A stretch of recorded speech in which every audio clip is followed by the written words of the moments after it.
What did someone say in court that made you burst out laughing?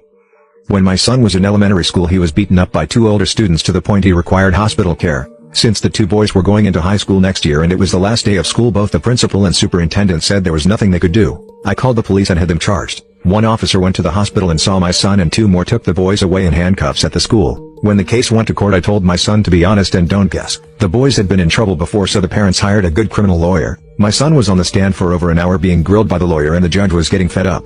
The lawyer asked my son how he knew who was kicking him.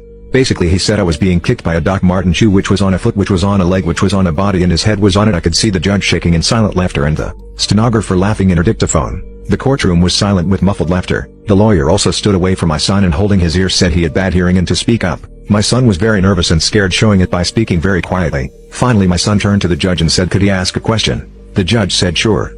My son said, in which ear is he hard of hearing, because he is going back and forth between both ears. Same muffled